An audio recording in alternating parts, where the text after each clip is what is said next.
are back. Welcome to another week of Behind the Lens. I'm Debbie Lynn Elias, film critic near and far. You can find me print, online, and every Monday you can find me at 11 a.m. Pacific, 2 p.m. Eastern, right here on Adrenaline Radio. And if by some chance you missed part of the show today, you want to catch up with us, we're archived on the Adrenaline site by tonight. We are on iTunes within 24 hours. And then this week, we are back to shooting video. My eye is no longer ugly and disgusting. For those of you that tuned in last week, we had a cat claw-tastrophe with one of my cats in my eyeball. So we're back full force this week. And when you watch the video of this week's show later, you're going to notice it's just swimmingly beautiful. Because this Friday, Finding Dory hits theaters. And we are decked out in our finest Finding Dory merchandise here today. I want to thank the folks at Disney for some of it. And Disney can thank me for what I purchased because I had to have. But welcome. Today is a great show. Today is one of my favorite shows of the year. Each year it is because we have the legend of stage and screen, Carole Cook, is with us today again. It's always a delight to have Carole with us, and she's back to talk about this year's S.T.A.G.E LA, the Southland Theater Artists Goodwill event that is happening this Sunday at the Wallace in Beverly Hills. Takes on new significant meaning this year. It is the oldest fundraiser supporting HIV/AIDS. Proceeds of this benefit AIDS Project Los Angeles. But given what just transpired for the LGBT community in Orlando yesterday, and as well as the Tony Awards last night, this is a very special show to have Carole on today. So I can't wait for her. She'll be coming up shortly. And then, shortly after the halfway point, Jody McVeigh-Schultz is with us talking about his film, Echo Lake. I had the pleasure of meeting Jody, my fellow Philadelphian, last year at Dances with Films. Gravitas Ventures. You've heard me mention Gravitas many times over the past year and a half. Gravitas picked up distribution rights to Echo Lake, and tomorrow everybody can enjoy Echo Lake on VOD. So Jody's going to be with us to talk about that. But before we get to that, Brian is very upset. He did not get to give us the Star Wars countdown last week. So I'm going to let Brian be the first thing out of the box today with his Star Wars countdown. We hyped it up so much last week and didn't do it. I felt like we disappointed some people. Well, we have to make it up. Oh, I opened up the wrong counter here. Oh, good heavens. I have another one that's counting down football. No, we don't need a football countdown. Okay, so episode 8, as of the last time I gave you the countdown, we are now 549 days, 12 hours, 56 minutes, and after I'm done speaking, 5 seconds to go. Very cool. But what about Rogue One? I can't wait that long. So Rogue One feels a little bit closer. We're at 185 days, 12 hours, and 55 minutes to go. You know, that's just a few days over 6 months. Yeah, no, it's coming December. We're already looking at December at this point. We're halfway done with the year. Yes, I know. Can you believe it? We're halfway done with the year? I count my years now as Star Wars comes out. So the new year would be when Episode 7 came out. So my new year is going to be when Rogue One comes out, and then the next new year is going to be when Episode 8 comes out. Oh, and here I thought your year ran by the behind the lens clock. Well, when did? Yeah, actually, it does too. Monday's the start of the week. Well, I run my weeks by behind the lens. I run my year by Star Wars. Well, this week you can run your clock by something else because we're going to talk a little bit about Finding Dory. I had the pleasure of covering Finding Dory at the press junket last week. Of course, that was after wrapping up LA Film Festival, which already there are buys of films to come out of LA Film Festival. I want to give a huge shout out and congratulations to Barbara Crampton, executive producer, and the whole team from Beyond the Gates, which walked away with the jury prize for the Nightfall selection.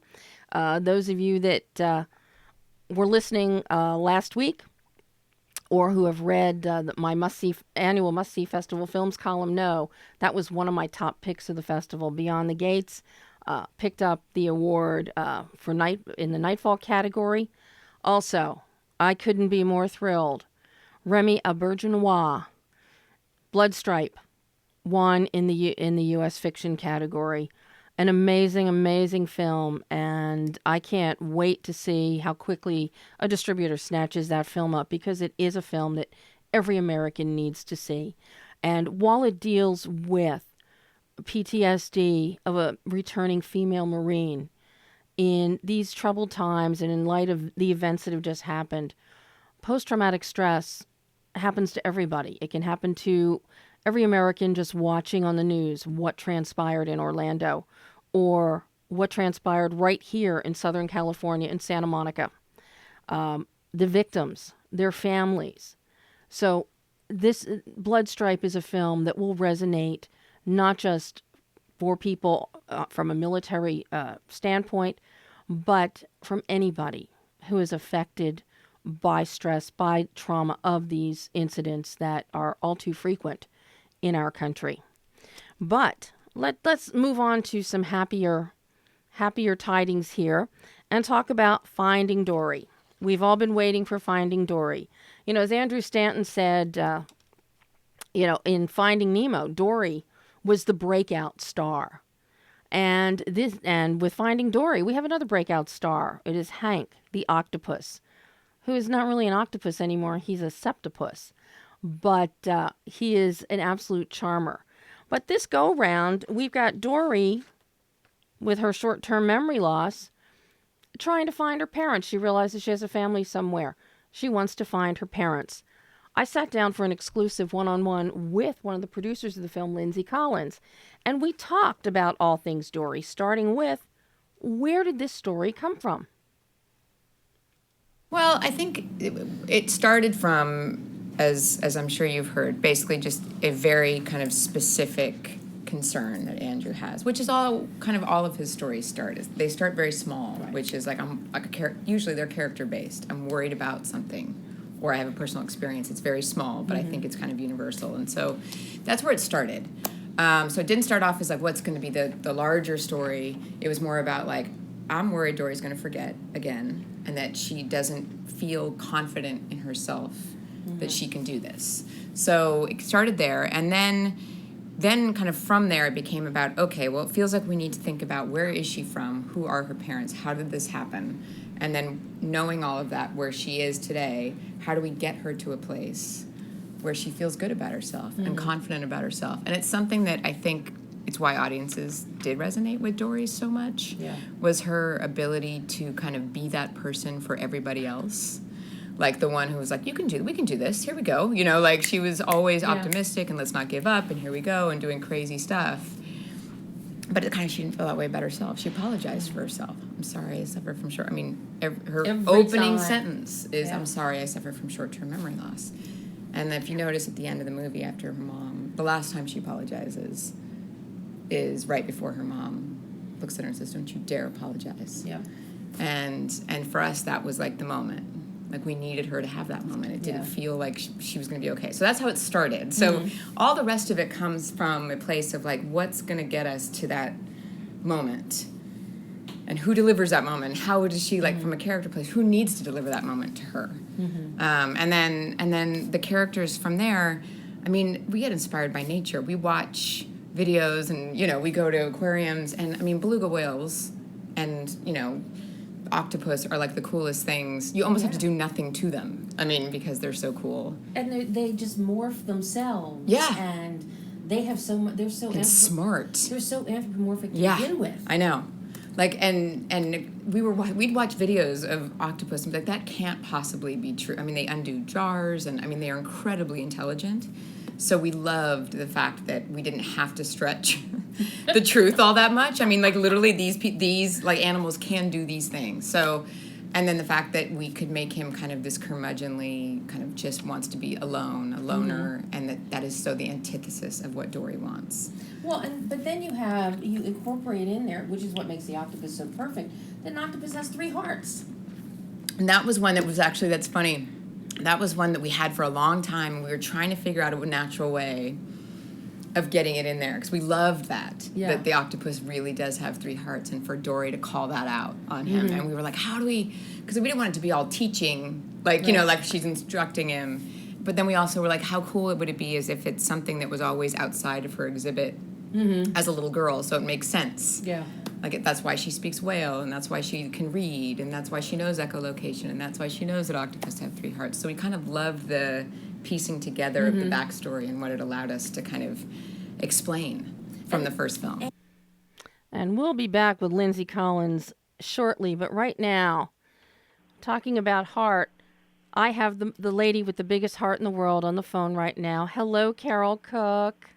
Hi, Debbie Lynn. How are you, darling? I am so fine. I am so thrilled that you that you were willing to come and join me again this year. Well, I'm thrilled. I said, Debbie Lynn's calling. I'm doing the stage benefits, so I know it's a year since we talked. Brian said he had missed me. Well, he was very excited when he found out you were doing the show again this year. Oh, yes, honey. I'm like a bad penny. I always show up. We've done it. This is our 32nd year, and I've done it. This will be my 30th year. Well, because you did you slacked there and you took some time off. And I'm having a little trouble hearing you, Debbie. Uh-oh. Well, he heard you, so he's going to work on the sound so that you can hear me better. All right. Tell him I'll just yell. Oh, well, he can hear you. He's listening too. I have that kind of voice, sweetheart. I know. So It's do like- I. Yeah, I'm a Broadway baby, but we're doing, well, I'm sure you know, Stephen Sondheim this year. And this is Sondheim number 5. Number 5. Well, you know, Stephen has been good to us. I mean, we get a big audience when we do Stephen Sondheim. As well you should. And I'll tell you, Debbie, do we call you Debbie or Debbie Lynn? You can call me whatever you want. Hey, you will get my attention. Oh, hey, you works too. Well, see, I'm from the South, honey, so we always use both names. And that my mother was, as you know, my mother was from Columbus, Georgia, and my mother would when she wanted my attention, she'd always say, Debbie Lynn? Yes, that's exactly right. And my real name is Mildred Frances Cook. Now, you may wonder why I changed it. But I remember they'd go, Mildred Frances, you know, and they were Southern Baptists. So my grandmother, say, Mildred Frances, just leave it where Jesus flung it. Now, I didn't know what the hell that meant. But I thought, well, if it's good enough for Jesus, it's good enough for me. Oh, and it's funny, my mother grew up Southern Baptist as well. Oh, my grandma, well, she's dead now, but I used to say my grandmother thought I was out here in California doing missionary work. And I said, if I have a healing, let me know. But I'm thrilled this time because, well, I'm singing I'm Still Here from Follies. Oh, my. And I said, who better to sing it, my darling? You have to get a lot of years on you to sing that song. Oh, my goodness. That is a perfect song for you. Isn't that good? Oh, my God. And I mean, the opening line, good times and bum times, I've seen them all, and my dear, I'm still here. Well, and you know what I love? This year takes on, and you calling today of all days, takes on even greater importance. You know, last night was the 70th anniversary of the Tonys. And yes, it was, and wasn't it wonderful? It was. James Corden just blew my mind. I mean, I said after that opening number, I said, where are we going from here?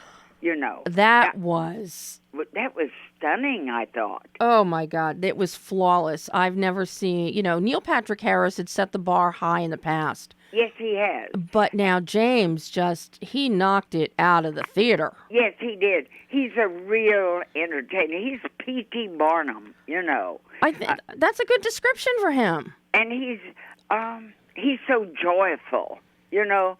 That's what it's about. And especially last night.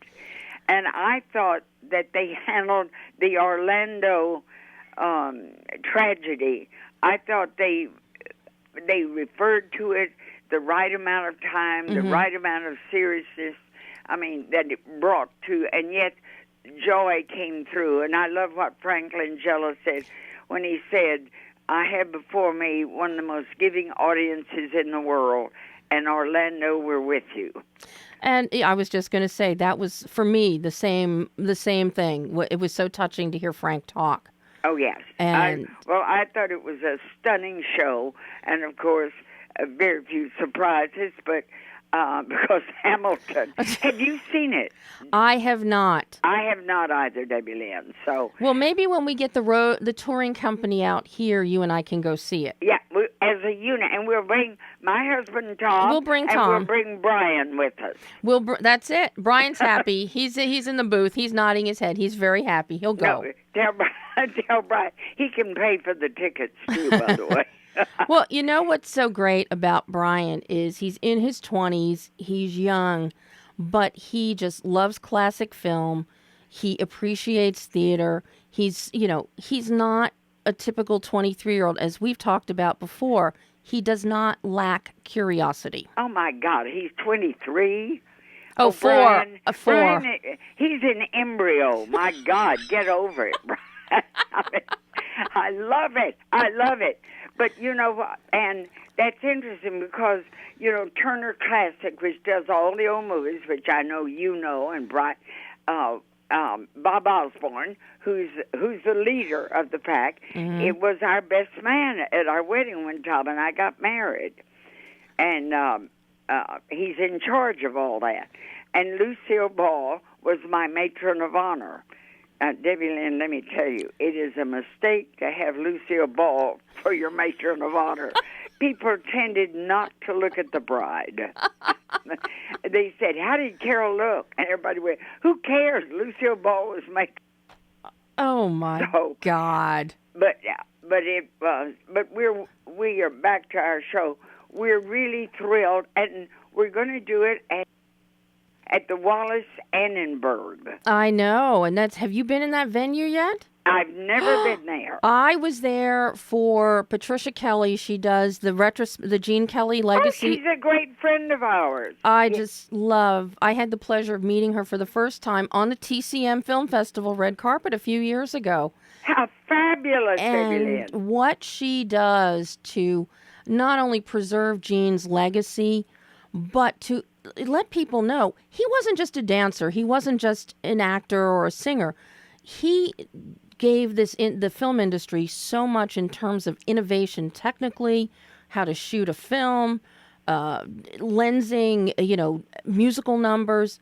She really likes to embrace that and let people know, what he's done. Yes, because people forget. I mean, Fred Astaire and Gene Kelly, not necessarily in that order, and they were very complimentary to each other because their approach, the focus was, Fred Astaire was more balletic, and even though Gene Kelly was balletic, his was, more what we call gymnastics, and in fact, we got to know Gene later in his life, and when he was married to Pat, and I asked him once about that because that takes a toll on the body, and because he did things that the body's not supposed to do, and he said, Carol, one day when he was older, he said, I started to get up out of bed, put my feet on the floor, and it wouldn't, I almost went to the floor. In other words, it took its toll on him physically. But he was a charming man, just, wonderful, and he didn't mind, you could ask him all sorts of questions, and he thought it was fabulous. He was a terrific, and she is wonderful, and isn't her show terrific? That show that is just absolutely fabulous. And that was my first time at the Wallace, was seeing that, and I then went and saw it a second time. Oh, how wonderful. Well, now I hear it's a wonderful theater. It is absolutely beautiful, and there's not a bad seat in the house. So anybody coming on Sunday to see Stage LA, Sondheim No. 5. Now, it's on Saturday, darling. Is it Saturday? Yeah. It's the 18th? It's Saturday matinee and Saturday evening. So people have two shots at it. 2 o'clock Saturday afternoon and 8 o'clock Saturday night.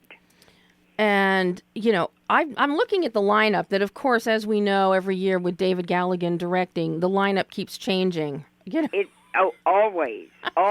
And I see now Rita Moreno. Yes. Now, she's done it several times with us, and we're thrilled to have her. It's Mary Jo Cat. Well, it's some of the old guard and the new guard, which I don't have the program in front of me. Well, I know that Mary Jo Catlett is back, and I love Mary Jo. Yes. And Davis Gaines, Jason Gray. That's it. Mary Jo Mundy this year. Yes. Which should be lovely. Yeah. We have a lot of new. I think it's about half and half.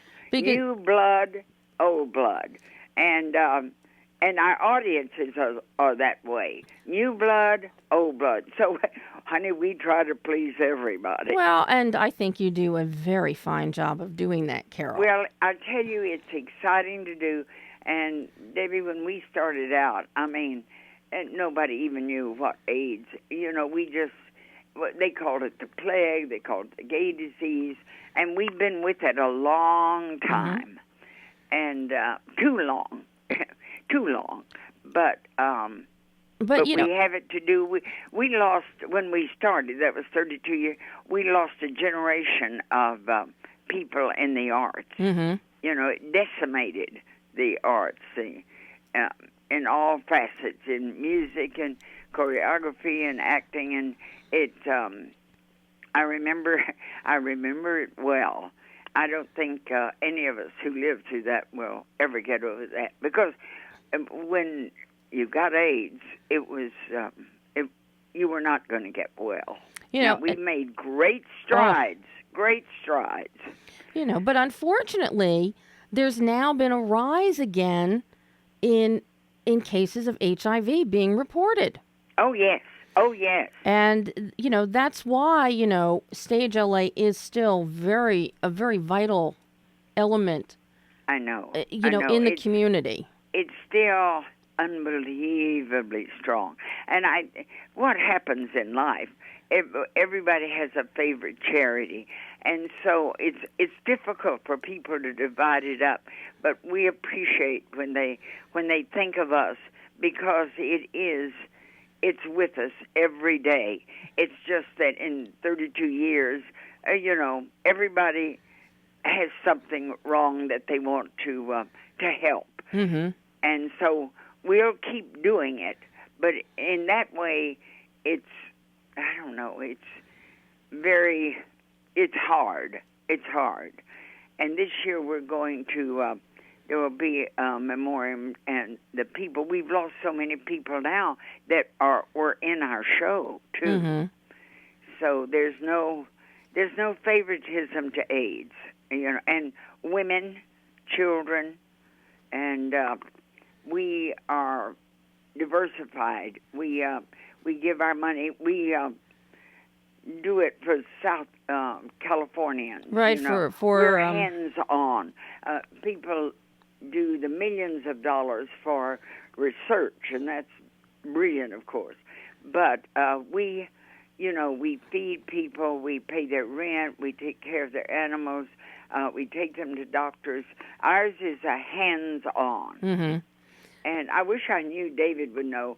We over the years have raised $7 million, and we started out charging $10, and we cleaned the toilets, and we brought the coffee, and it was like an old Judy Garland, Mickey Rooney show. We'd go, gee, kids, this is a swell old barn. Why don't we fix it up and do the show in here?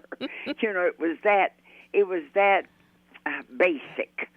And now people help us with hair and makeup, which was started by my hairdresser from 42nd Street. He came to see the show, I think it was the second year, and he said, "Oh, you girls need help. You're walking beauty violations." And with that, he brought in his people for hair, makeup, people. Now, D'Etoile and several other restaurants bring us food in between shows. So we've grown, but we still pay for our own parking. David Galligan, not 1 cent goes to us. It goes to the cause. It's just such a worthy cause. Now, I didn't ask Scott, but do you know, is there going to be a silent auction again this year? Yes, there is. Oh, good. You guys always get me good at that one. Yeah, and we do good money-wise that way. And now I don't know where it's set up in that theater, but we'll find out. We'll find out. And I love the silent auction, and I think it's, we have composers that do their manuscripts and all of that. I think it's exciting. There are always good things in it. Oh, they're fabulous. I know. I went above and beyond last year, and I'm hoping that that there is one this year. Good girl. We love you, Debbie Lynn. We love you. Keep that money rolling in, sweetheart. Yeah, for you, anything. You know that. I tell you, I love doing it. As I said, on one side, I think, oh, my God, we're still having to do it. But on the other side, I feel, I've been working with it. My husband and I, since 1983. Mm-hmm. We started in 84. And it's been a long haul, but I feel we're doing something. I know we're accomplishing something. Now, and that's a great feeling. Now, while you're working so hard and performing, what will your dear husband Tom Troop be doing? With if he's smart, he'll be applauding. That's what he'll be doing. Should he applaud for everyone or just you? No, just me. He'll be throwing money also on the side. But he'll be there for both performances. Oh, yes, he's more nervous than I am. I don't know whether nervous, but it's exciting. I've been in it so long. Well, it's kind of a nervousness, but I choose to use the word exciting. Mm-hmm. It's anticipation, because like all performances, you never know how you're going to do and how the audience. I always tell an audience, when it goes well, I give them half the credit. If it does not go well, I'm very generous. I give them half of the blame. So I'm very big at that. I can't do that. The radio show is live, and if I screw it up, it's all me. Well, that's the way I look at it, Debbie Lynn. It's all you, honey. If this isn't going well, it's all you. I said she didn't ask the right questions. That's what the problem was. No, I love talking to you, and every year we'll do it, honey, until we can't do it anymore. I'll tell you. And, of course, this year we didn't get to see each other at any premieres or anything. I know it. Why was that? Obviously, some people got their guest list screwed up, and you and I just didn't get invited. Or it blew off the porch, as we want to say. I felt that way about the Queen's birthday. Why were you not invited? Well, I think I was, darling. I think there was a terrible... I cannot believe I'm not the Queen of England. Well, I think there was a mix-up at the hospital when I was born. And CAROLE Cook is now on the throne. And I am Betty Windsor, sitting in Los Angeles, California, doing benefits. Now, something is wrong. Now, how are you going to hold up for two performances? Because in the past few years, S.T.A.G.E LA has just done the one performance. That's right. I think we had to do it because we're used to performing in like 1,000, 1,200 seat, and because we usually sell out. Right. That. And if I'm not mistaken, you've been there, I think the Wallace Annenberg only, I think, seats 500 or 600. It's less seating than the Saban. That's it. Yeah. So I'll be very crass. So to get the money we're used to taking in, we're doing two performances. But Debbie Lynn, I think it may work out. I mean, I know it will, because many people now, as they get a little older too, they don't like to go out at night or drive or whatever it is. And so matinees, I found when I'm doing a show, matinees sometimes are the best shows. You've got a better crowd. Well, and used to be, I think, when on Broadway a lot, we'd always go home matinee. There's going to be a lot of little funny ladies in purple hats. And let me tell you, matinees are absolutely thrilling, I found. And that's true of Broadway, too. I think, I just have noticed through the years that matinees are better and better and better. Well, I'm going to be at the matinee, and oh, great! I may even come to the 8 o'clock show. Well, listen, would you say hi? Of course I will. Do you think I'm going to show up and not come hunt you down? I don't know. I'm the lady with the funny red hair. You'll know me. Yeah, and I've got the funny red hair too, so... So we're even. I always end up seeing Tom, though, before I get to see you because you're backstage performing. Oh, that's right. So be sure and say hi to him. I promise. Okay, promise. darling? Oh, you, my love. Thank you so, so much, Carol. David, thanks for all your help. And I want to thank all of our fans out there because you're what it's about. We can't do it without you. Okay? Well, I will see you on Saturday. And everybody, you can still get tickets at STAGELA.com. You bet. You bet. And we'll see you until we meet again. Yes, ma'am. And give my love to Tom, and I'll see you both on Saturday. And my love to you and to Mr. Brian, okay? Okay. Bye, okay, Carol. Girl. Okay. Bye-bye. Bye-bye. And that was the incomparable, one-of-a-kind Carole Cook. And yes, there are still tickets available for the Stage LA event this Saturday at the Wallace. 2 performances, matinee at 2, evening performance at 8.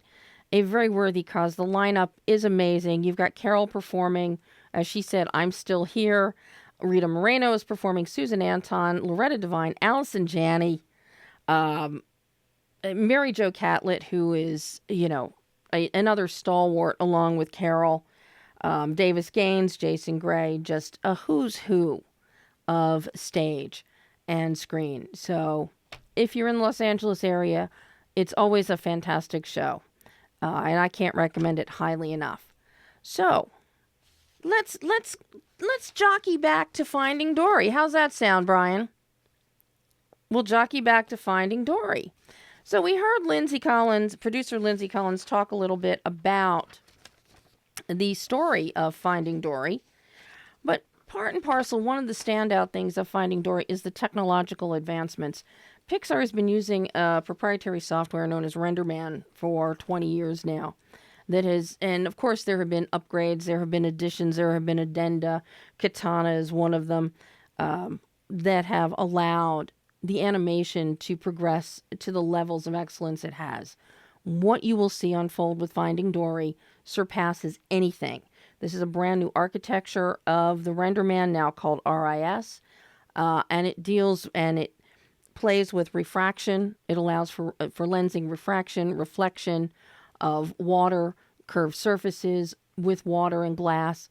Absolutely phenomenal technology. And I had a chance to talk to Lindsay about RenderMan and this new RIS architecture. We did it. I mean, I'm sure, as you know, like this, we got rid of, the RenderMan version that we've been using for the past 20 years is gone. And we had long discussions because the timing of it seemed to make sense for our film, like when they were ready to launch it. Mm-hmm. But we were pretty far along. And so it required us to kind of be willing to kind of go back and redo a lot of things that we had already kind of established. And so we had long talks about it because it was not known, and we were going to be the show that was definitely testing it the way no other show had tested it. And so we sat around a big table with Ed Catmull and the RenderMan folks up in Seattle and the Pixar folks, and we all kind of looked around the table and said, okay, are we all holding hands? because it was a big change when you've just work habits, workflows, like how you're used to using the way the renderer even just fundamentally works. Is and different. I know that over the years with certain films like Good Dinosaur and some Yeah. others, there would be other additions. We did Katana on, in like the realistic There kind were of additions to the program Sure. itself, but this is a total to revamp. architecture. Yeah, the architecture is totally different. So it not only was it like timing wise it worked out and we were the ones that made sense to do it with, but frankly what the story is about and what that renderer can do. I mean, water and reflections and refractions, the stuff that we struggle with that makes up every single shot in this film.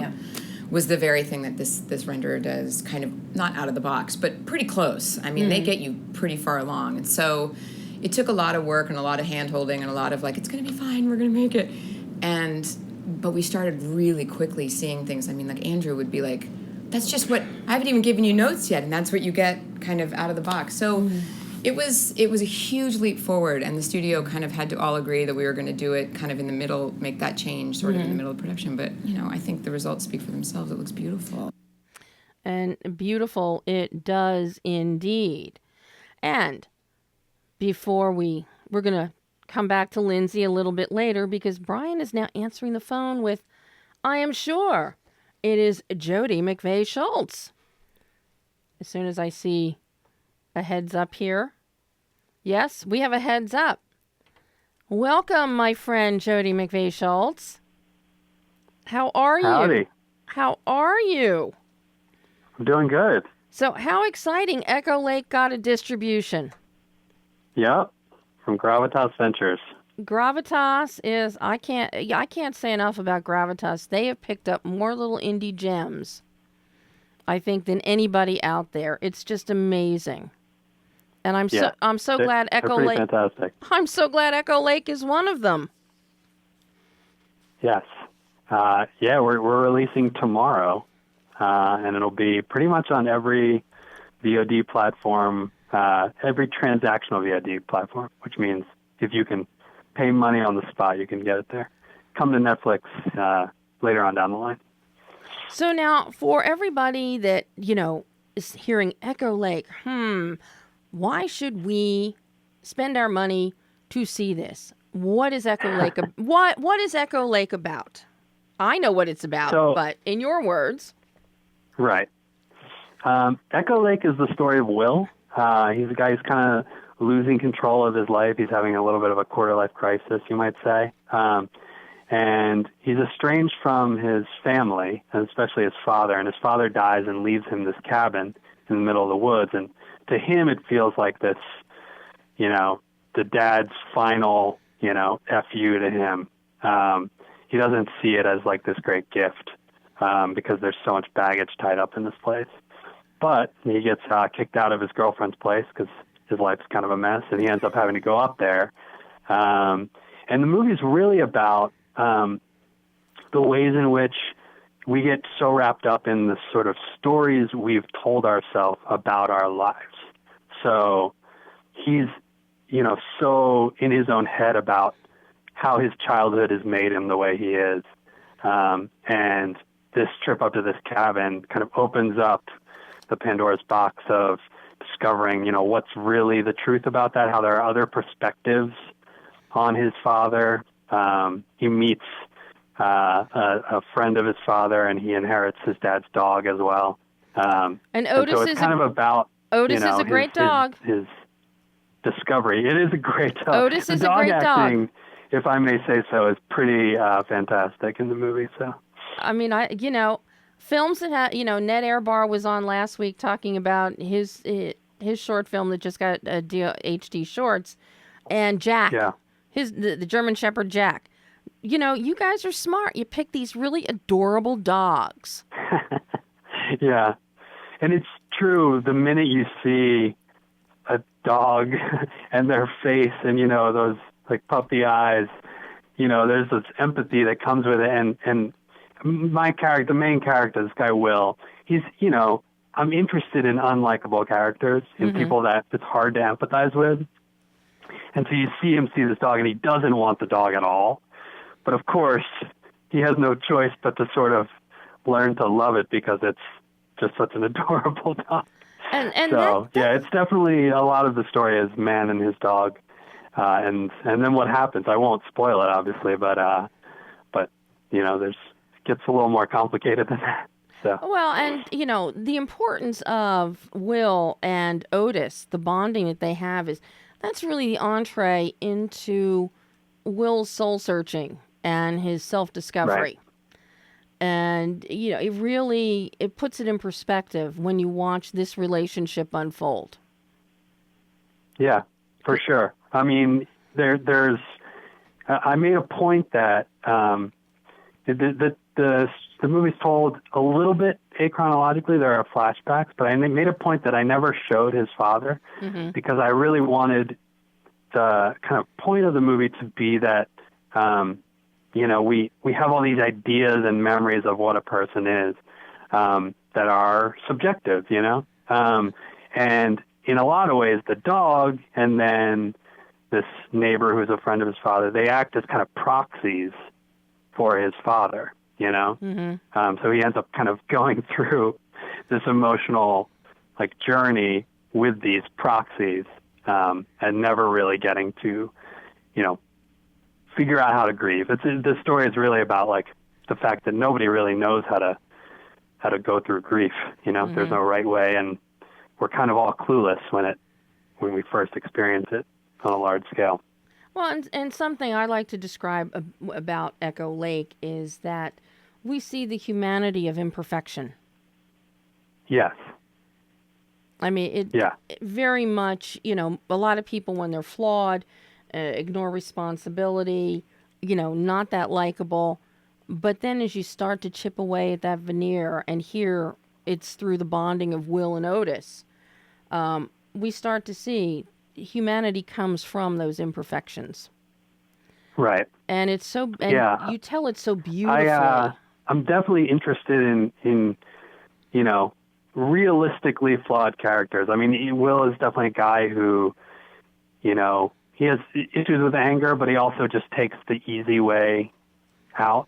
The reason he has issues with his girlfriend that lead to him getting kicked out and having to go up to the cabin is because he's, just unable to actually follow through on the things you have to do, just the most basic things you have to do to be in a healthy relationship. And so, yeah, I was also interested in, somebody reviewed this movie early on and said it's about small moments, not gigantic belts of emotion. And I think it was really kind of them, but also, kind of poignant to our movie because it is about these small things and his changes. It's about this guy's journey, but it's not. It's naturalistic and realistic, and so it's the ways he changes are subtle and in small moments. So. And that's just the kind of thing I was interested in. And so much of what you bring with the characters follows through in your cinematography. I mean, Andy Rzuski this is one of the most beautiful, it is cinematically beautiful watching this film. Yeah, Andy's amazing. He actually just was hanging out with him last night. And he, the combination of, working on, we shot it on a 5D, and it does not look like it's shot on a 5D, and that's all him. We spent our money in lenses, which is good, but he also had this, vision of this way in which once he gets out into the woods, that the lenses would open up, and you get this really, wide, all these wide shots, and this feeling that he is small in this, giant natural world that's been evolving for, millennia. And I think that's really, it's subtly done, but it's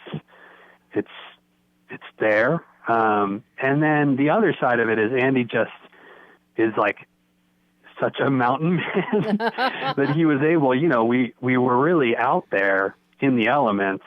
And, for the exterior stuff, we did hike quite a way to get the sort of epic shots that were needed because, you got to find in a low budget movie like this, you got to find production value where you can.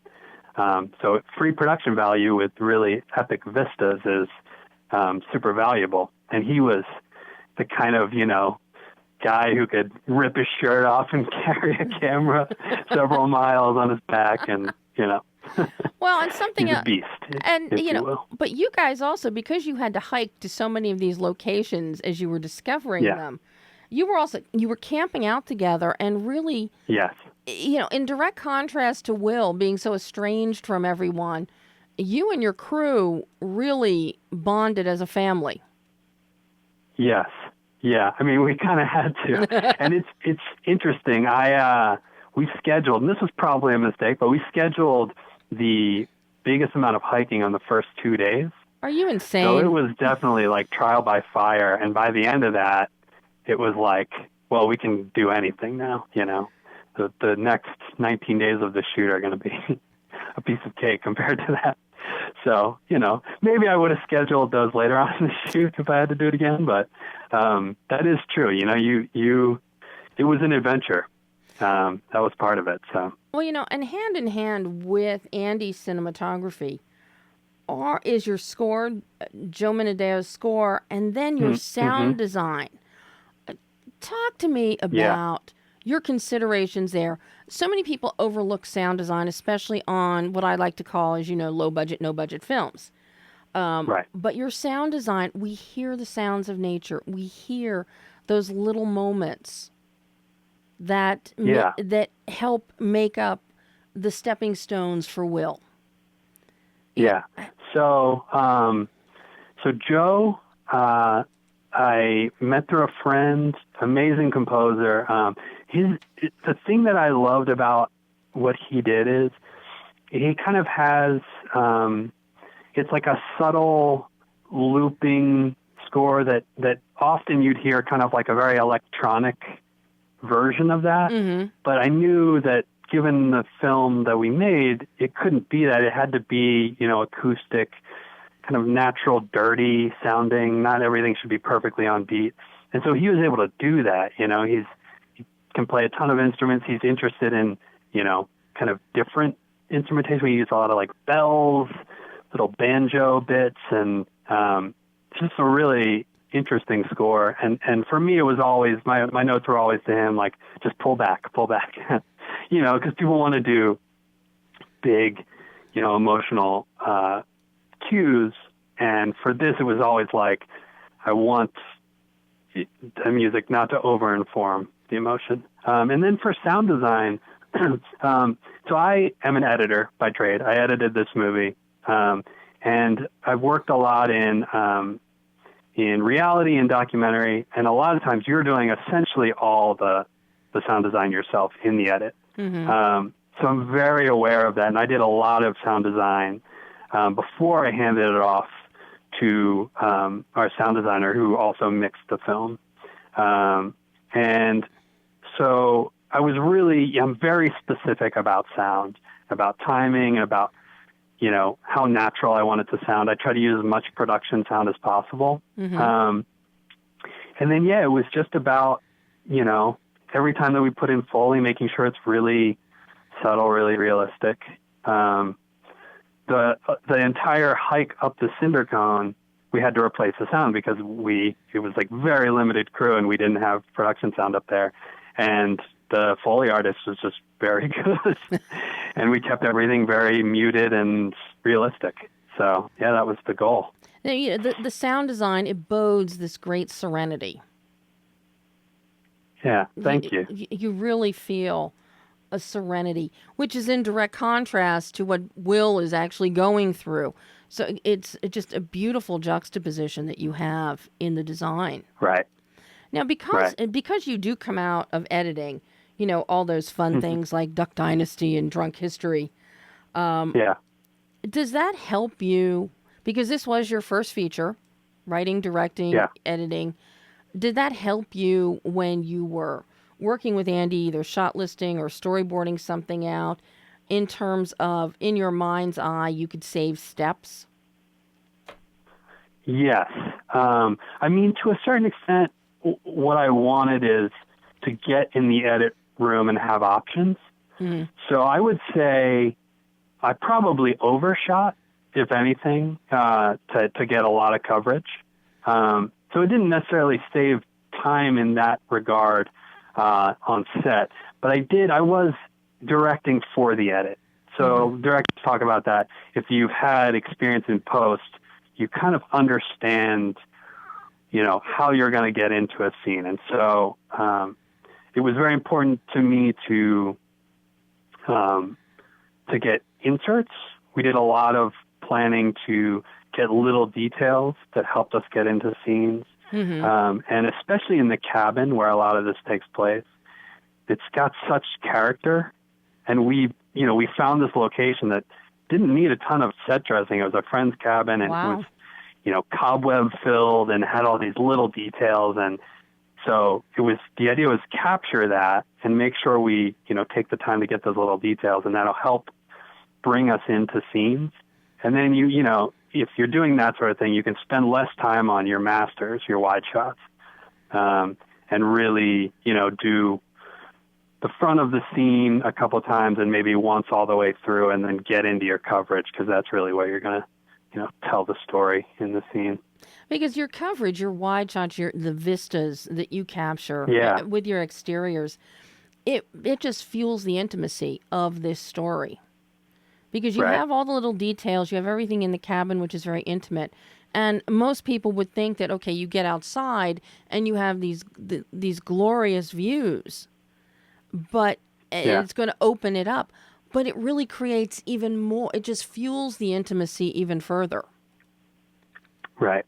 Well, and he's always alone in those spaces or with the dog. So it's, it's a lot of, I mean, it is intimate, even if you're in a big wide and you're seeing this, for miles, these lava beds and these lakes, you still get a sense of, he's entirely alone in this world. There's no one coming to help him, sort of thing. So, I think I like that juxtaposition of really small and really wide. No, it just works beautifully for this story. Now, what was the impetus? What prompted this story as your first feature film? So I was really interested in the place. So I grew up spending summers in this place called Lassen National Park, which is where my father's family did actually have a cabin. And we didn't shoot at that cabin, but a lot of the sort of details about the cabin are homages to my experiences there. When he first shows up, there's this cabin manual that has all these little notes about how you got to do every little thing, and everything's rigged a certain way, like kind of 50s style plumbing and all this other stuff. And that's very much true to my experiences. And I think that's also something that people can relate to if they have this sort of, cabin in their family or something they share with people like that. And you and I had talked about that before, equating it to the Jersey Shore and the Poconos. Yes, exactly. It's the same. And so, it was this place. I'd taken that hike to the Cinder Cone, and my father had taken it before me with, his brother-in-law. And so it was kind of this, there was lore around that, there was mythology built up around this place. So I wanted a story in which to get the character out there, essentially alone. He would meet a few other characters, but it was mostly about this one guy and this dog. And so in order to do that, I wanted the place to kind of be a character and have an emotional impact on him. And because he has all this baggage with his father tied up in this place, the place has an impact. And so it's really about him and this place. And my father is a wonderful father. He's not at all, the father in the story is, it's kind of suggested that he's, an alcoholic, he's abusive. And my father is none of those things. He's a wonderful father. But I just knew I needed an impetus for him to go out there and have it be tied up in baggage. So that's why I went for that. And a lot of it, when you're writing a story like this, you're starting from constraints, We didn't have the money to to have a huge day with a ton of extras. We didn't have the money to get a ton of, complicated locations. So if you can set it outside and, limit the amount you have to light and all that stuff, it can be helpful for that. And then, within those constraints, you start to, your creative juices start to go. Mm-hmm. So that's kind of how we did it. So what was the biggest learning curve for you making this jump from just editing into being a feature director? Yeah. The thing that was most surprising to me was the process of writing, going from writing to editing. Mm-hmm. And what happens is you get the footage and you start to work and you realize, like, I overwrote this. And I wanted it to be naturalistic. And so what happens is you end up pulling back on your own dialogue. And I think that was a big learning curve. It's like, I'm in a different mode when I'm writing and editing. And the writing, you want everything to be connected and to be clever and all the like loose storylines to tie together. And often that's not like real life. Mm-hmm. And, I did want it to, be naturalistic. And so a lot of times I was pulling back on dialogue, which you do anyway in the edit. But it was interesting to have written those words and to be like, well, this doesn't work, and to pull it back. And so we did a lot of cutting down. I mean, we started from a 2-hour and 10-minute assembly, mm-hmm. and we ended up with an 86-minute movie. And so, we killed a lot of our babies, as they say. But I think what ended up happening is you get rid of kind of some of the mediocre stuff or the stuff that's a little too clever or what have you, and you end up with really the length that the movie should be. With this kind of small, subtle movie, it shouldn't be longer than that. And luckily, I had people with me. Sam, the star, also was pretty pivotal in the post process, giving me notes, and Andy, who was the DP but also the co-producer. Mm-hmm. And they just, they were like, there's a shorter movie in here that we need to find, and helped me get there. So now what's next for you? Are you working on another project now, or are you just celebrating the fact that you've got a distribution deal and the film is coming out tomorrow? Yeah. So, I mean, there's still obviously, with a movie as small as this, I'm doing a lot of the publicity stuff myself. So there's, a lot of that stuff to be done. But I'm editing right now. I have a show that I just finished editing called Last Chance U. That'll be out on Netflix July 29th. Okay. It's a documentary series about a junior college football team in Mississippi.